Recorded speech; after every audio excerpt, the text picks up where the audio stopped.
Hello, darlings.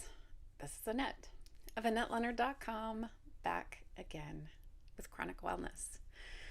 I am wrapping my series about alternative medical treatments, alternative therapies, and it occurs to me that if you're watching this on video, I just completely did not address the fact that last week the visual of me changed pretty radically. I'm coming at you with a very bald head.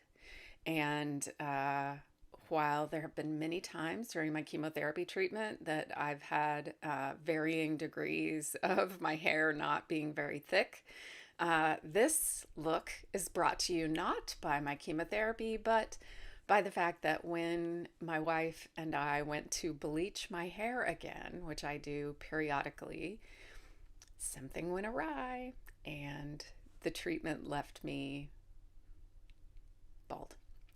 My hair was just falling out in handfuls. So that was quite a surprise, and it wasn't a new look that I was going for, but here I am starting over with brand new baby hair on my head. So that is what precipitated my new look.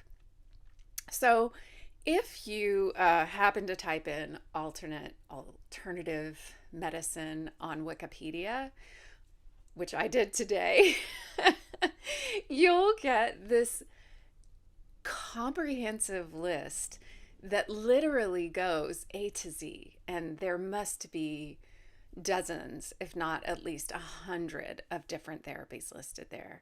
Everything from Ayurveda to cryotherapy to barometric chamber and Qigong and more, many things that I'd never heard of or didn't know what they were. And I'm not trying to make this an exhaustive list, folks. I'm just trying to hit on a few things that I've tried and, perhaps tell you about a couple of things that, maybe you have tried and maybe you haven't.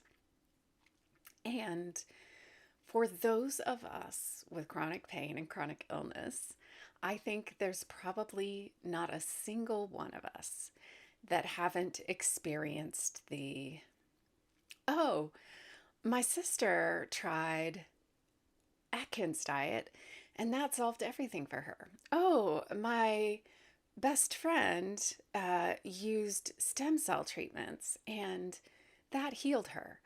Oh, have you tried fill in the blank, craniosacral? Because that's the medical cure.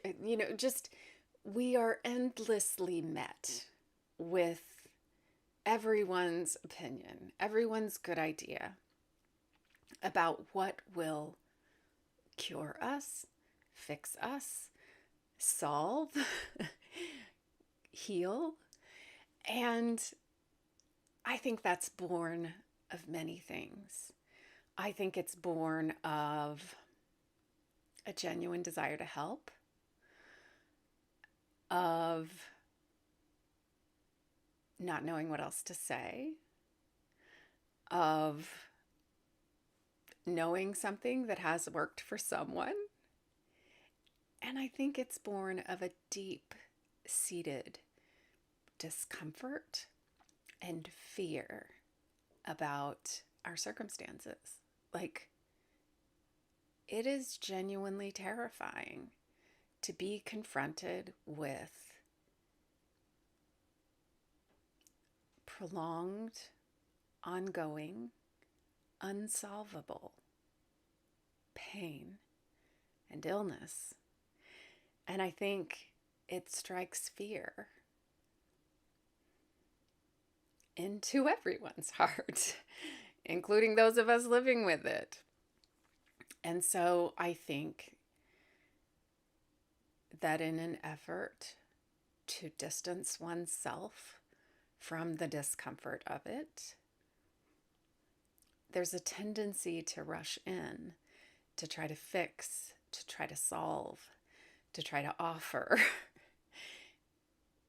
many times instead of getting curious, being present, being with. Not always, but most often, I find. And for me, all these years in, I generally just say thank you. And isn't that interesting? Or tell me more about your friend's experience. Just turn that light back on them instead of trying to take on whatever it is they're offering. But when it comes to alternative therapies, I've had varying degrees of success with them. I've had things that do make a difference or move me. Or if they don't help my body, they help my spirit. And so my way of proceeding is oftentimes to research the shit out of something because that's the way I was raised, kind of control the world around me by applying my intellect to it. But more often, what I'm trying to do is learn a little about something and then check in with my gut, check in with my heart, kind of see if, does that kind of therapy resonate with me? Does that seem like it would feel good? Does that sound like what I need? And if there's a big resounding yes, move toward that. Give that a try. Make an appointment. Schedule time for it. Or even learn more information about the things that there is a resounding yes. And obviously, there are limitations, whether it's my time, my energy, the availability of practitioners, and obviously, oftentimes, the availability of financial resources. I live on disability. I use Medicare as my health insurance, and Medicare isn't in the business of paying for alternate therapies. I think just now I can get some amount of massage and chiropractic covered, but other things, not so much. And so prioritizing where those limited dollars and resources of time and energy get spent really matters. And some of those therapies have really mattered to my body and spirit. How about you? Are there things that have made you feel a lot better? Are there things that have been a boon to your health, to your mind, to your spirit? Sound off. I'd love to know, and I know there are others who would too. So fill up these comments, find me on Instagram, sound off. As ever, I'd love to hear from you. I'd love to know how you are. And until we're together again, thank you for sharing a little time here with me, and be well.